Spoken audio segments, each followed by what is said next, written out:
Hello, everyone. Welcome to my show, Career Leadership Podcast, a podcast to spotlight purpose driven Asian leaders making an impact. This is your host, Priyanka Kumlar, joining you on our 103rd episode of Career Leadership Podcast. A big thank you to all of you for the continued momentum. And as a reminder, do subscribe to us on YouTube by following me, Priyanka Kumla, or our Curryupstartup Leadership Podcast page. We're also on LinkedIn. For all our podcast lovers, do hit the follow on Apple Podcasts or Spotify and give us a review and a rating to help us understand how this podcast is helping you become a better version of yourself. I have a very interesting guest today from India, from the southern part of India, I should say, Bangalore. And with me is Yathaarth, who's joining us. Hi, Yathaarth. Welcome to the show. Hi Priyanka, thank you for having me. Such a pleasure having you on the show, Yathaarth. And to our listeners, you might be curious as to who Yathaarth is. So let me tell you a little bit about his background and his achievements, which are a ton. Yathaarth Murthy is a 15-year-old Bangalore boy. He is a TEDx speaker, 2 times Limca Record Holder for singing the most number of national anthems. Well, believe it, it's 260 countries' national anthems, and he's rightly calling himself an anthemologist. His talent has been published in local and international newspapers, and he's rightly here on the show because I want to unveil him to the Asian diaspora outside of India as well. He is a recipient of Keladi Chennamma Asadharana Pratibha Award from India. He was one of the 6 outstanding students from around the world at the STEM U program, which was conducted by the New York Academy of Sciences back in 2019. Well, as you've heard clearly, he's a recipient of many awards, and one such prestigious award he's received is the Top 100 Global Child Prodigy Award in January 2020, and he's also been recognized as one of the top 10 child prodigies of India, who's made the nation proud globally. Well, Yathaarth has such an interesting portfolio of work, and I thought what better way than to bring him on the show and learn from him so we feel inspired to do better things for us and for the globe. Yathaarth, we're super excited to know that your aim is to be an ambassador and represent India at the United Nations. And I'm so glad you're making small steps by being part of the India Corporate Social Responsibility team as well. So welcome again to the show. How does it feel? It feels amazing to be here. I've been looking forward to this interview for a while now, and I'm happy to be here. That's very interesting. And, something that you would learn from Yathaarth is, for the few minutes we've chatted, is he's so humble, irrespective of the amount of achievements he's had, which I just read it out. So, Yathaarth, I should ask you this. How do you stay so humble and grounded amidst, being a 15-year-old kid who's just trying to figure out what he wants to do with his life? I mean, usually, like, I always thought, like, once I become popular, all that paparazzi and everything was going to be there. But then I realized that I really just want to live on with my life. All these achievements, all the laurels I've been getting, those are definitely impactful for me. But I always like to stay humble because that's what I feel is right. And I always I don't like show off or anything, and that's why I like staying humble a lot. That's very cool. And I'm so glad we are here to talk about you and the wonderful work that you're doing for the Indian community, as well as inspiring a lot of young kids around the world. Now, I'm very curious about the word anthemologist. So tell us a little bit about how this word came into existence and how this resonates with what you do. Um, I came up with this word when I was beginning to learn national anthems. I always thought of how you have sociologists, geologists. How about I come up with a profession which has something to do with anthems? So that's when I came up with the word anthemologist. That's very cool. But going back, a couple of years ago, how did this idea come about to sing national anthems? How did it all start?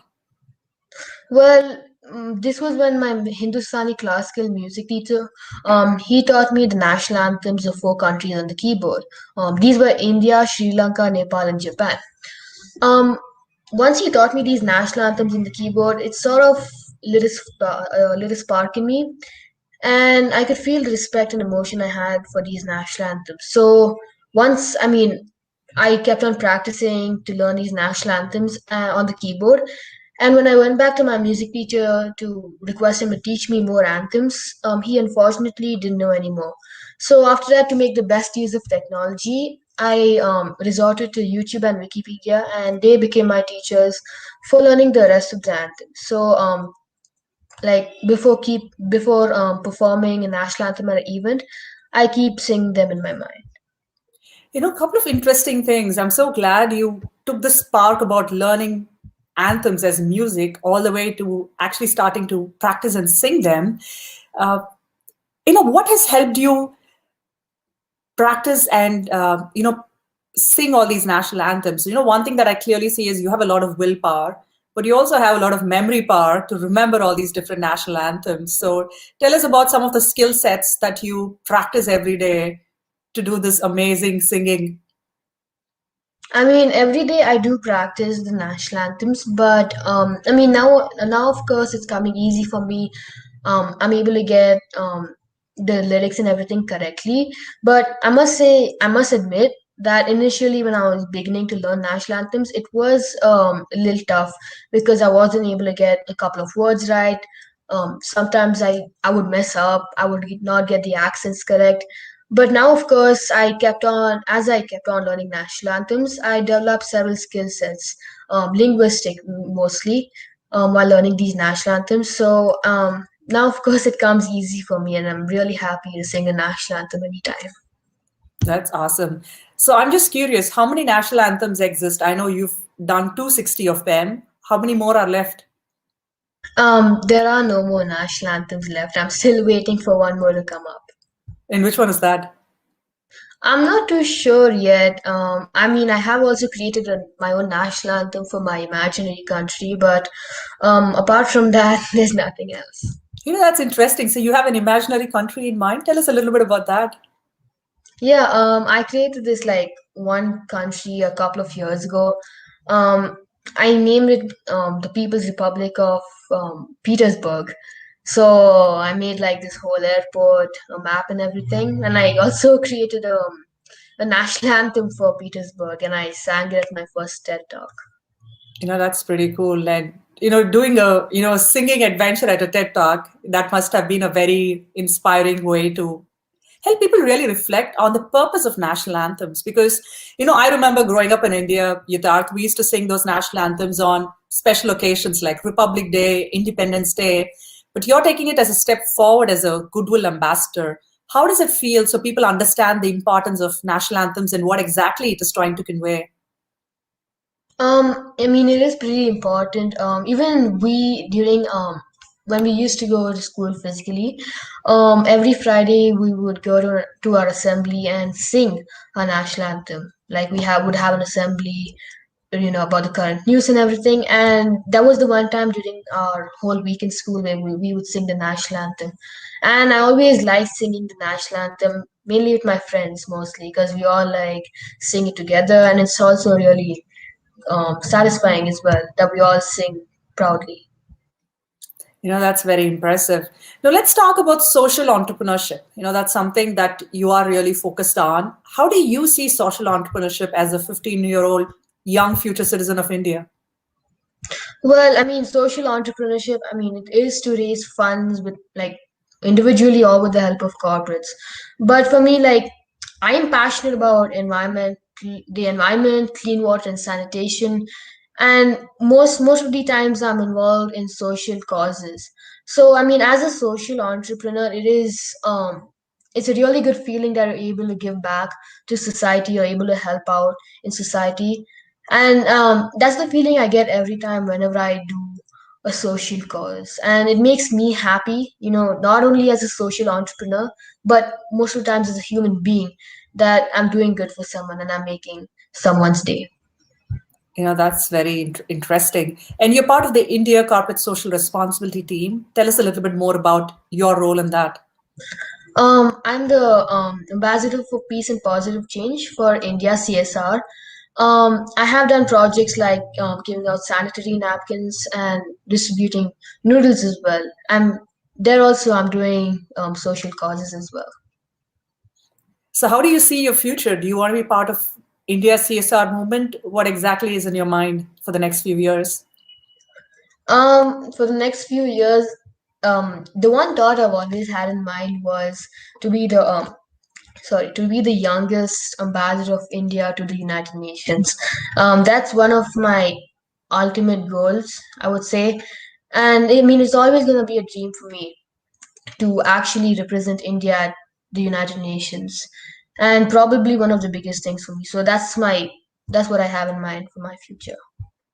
And why do you think it's important to be a Goodwill Ambassador representing India to the United Nations?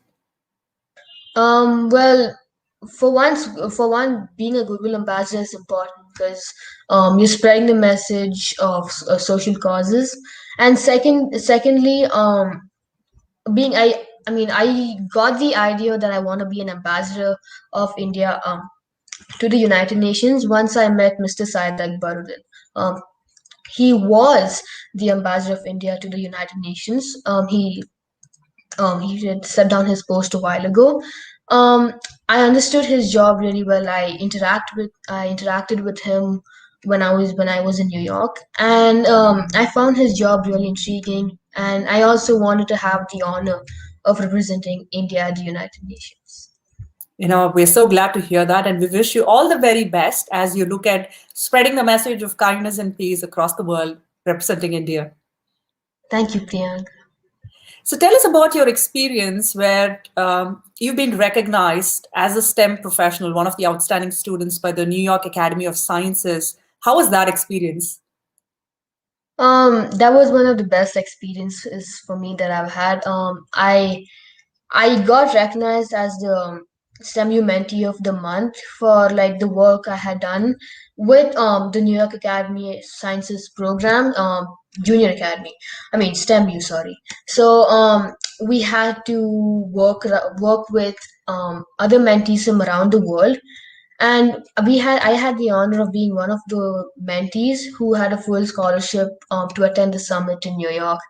And I was like completely happy that day. I mean, I remember every second of it. It was like around 12 o'clock, and I got the news that I was actually the mentee of the month. So I was on cloud nine at that point of time, I would say. I'm sure it's one of the many accomplishments that you're all set to ace going forward as well. I have an interesting question for you. You love playing sports, especially a sport called Lagori. Two things about it. So tell us more about the sport that you play and why that is important as part of your personal development. I mean, I really like Lagori, mainly for the fact that it's fun. I mean, a little bit about Lagori is like there are two teams and there's a stack of stones. One team has to hit the stones, and once they hit the stones, they have to run away. And the other team has to hit one of the team members before they arrange the stack of stones. So I always play Lagori down to my apartment complex with my friends, and it's really fun because we play it nearly every day.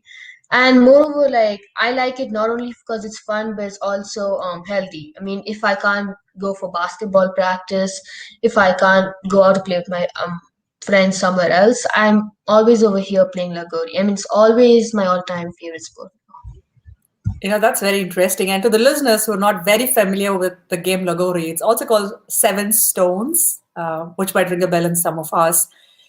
Now, to delve a little bit deeper into sports, Yatharth, as the generation has evolved, you have so much of technology right at your hand tips, right? You have your iPads, smartphones, and children of your age are getting exposed to it from a very young age versus just going outside playing with your friends in nature. So what's one thing that's really helped you by playing sports in terms of teamwork or in terms of getting to interact from a social perspective? What is one thing you've learned? Um, I played several different sports. I mean, I was introduced to sports at a very young age. I mean, I've done swimming, basketball, paddle, tennis. I mean, you name it, I've done the sport. And I must say, it's definitely taught me a lot, not only like individually, but also as a team. I mean, from communication to the team chemistry to the trust that you have in your teammates. It's definitely taught me a lot. And one of the most impactful sports that I've ever played for me is basketball and lagori. I feel in these two sports it's important to have team chemistry. That's very interesting. And, leadership skills, building teams, having that collaboration are crucial skills as you ace the professional ladder as well. So I'm so glad you and your set of friends are building that from a very young age. What is one advice you would have for the younger generation, the Gen Zs, the millennials? Um, I would say that we don't have much time to save our planet. I mean, we have climate change taking over already, and the only thing like we can do as Gen Z, like taking the baby steps, we have to obviously follow the 3 R's: reduce, reuse, recycle. There's also a fourth R, which is renew. Now, apart from taking the baby steps, we might also have to start projects in regard with the sustainable development goals of the United Nations. This is important because a little bit about the SDGs. It's basically 17 goals that was created by the United Nations in 2015, and the aim of these 17 goals is to achieve all of them by the year 2030.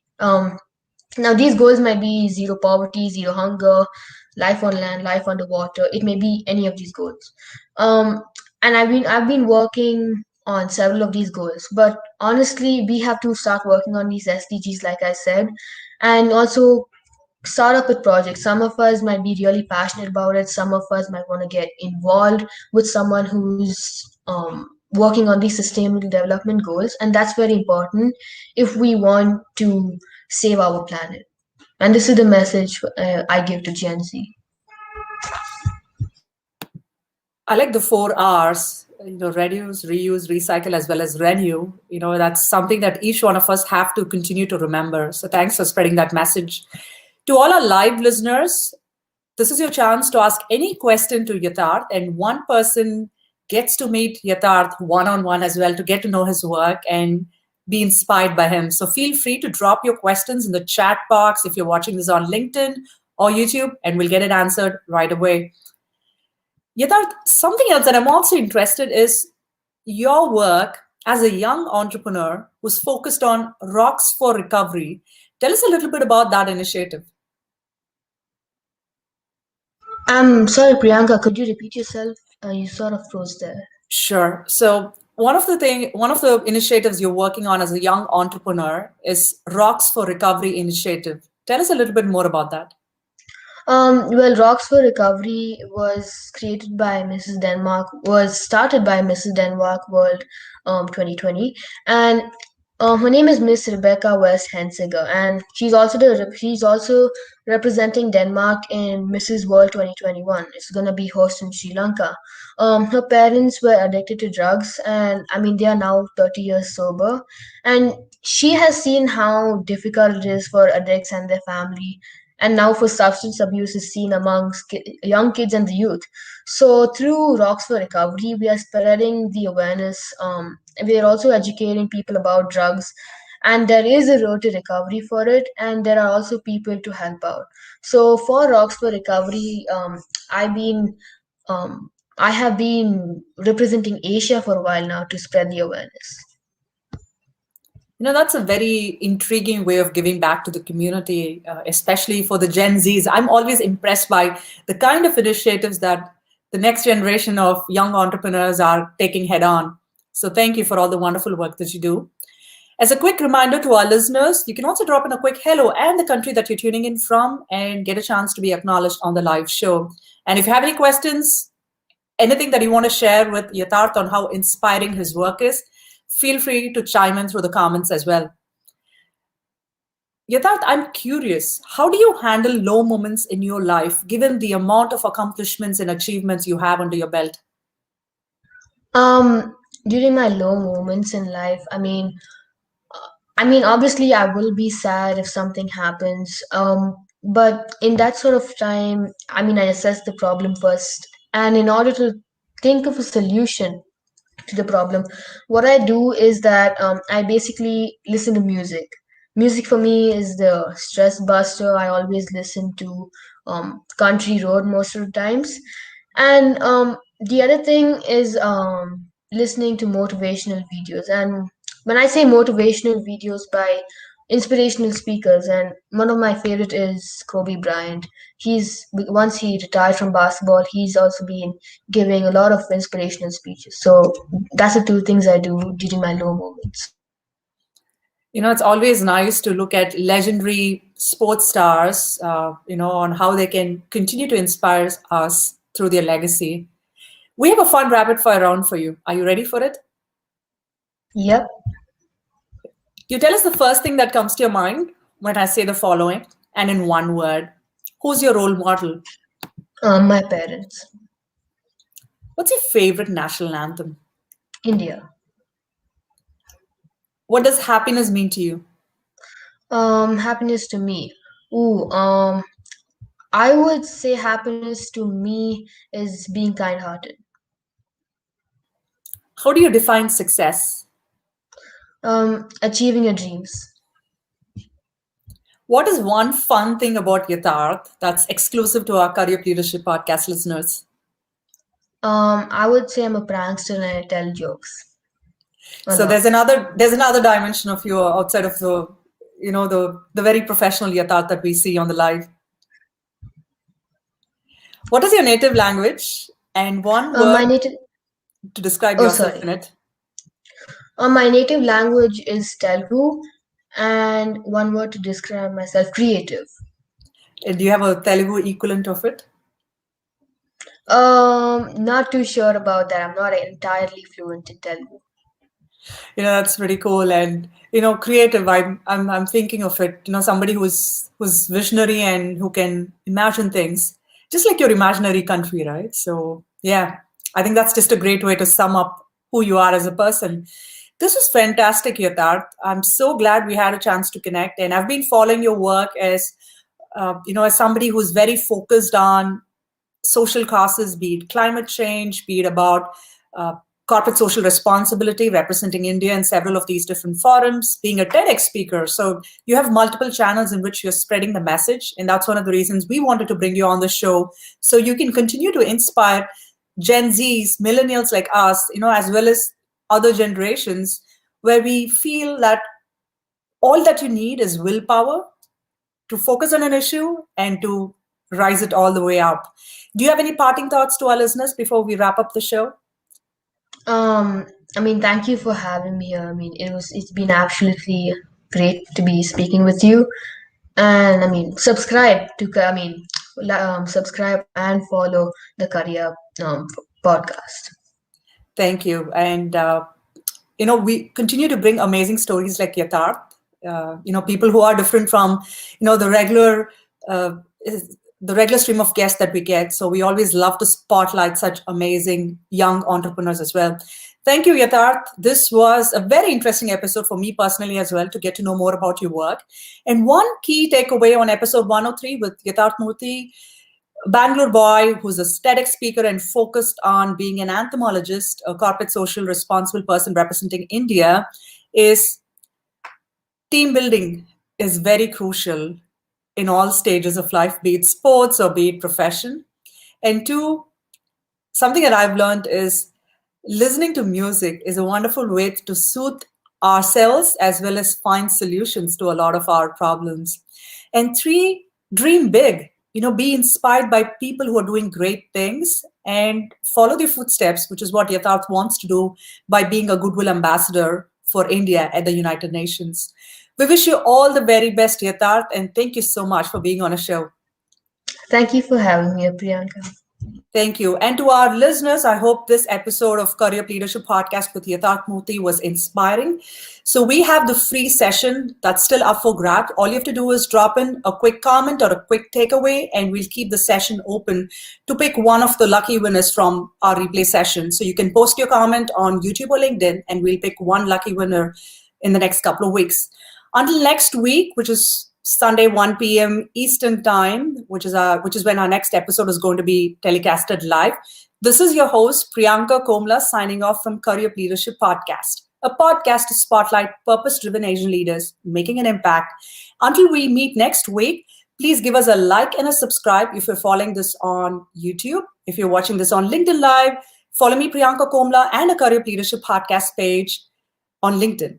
For all the podcast lovers, follow us and leave us a review and a rating. So that helps us understand how this podcast is helping you become a better version of yourself. Until next week, everybody have a great weekend. Thank you, Yathaarth. Thank you.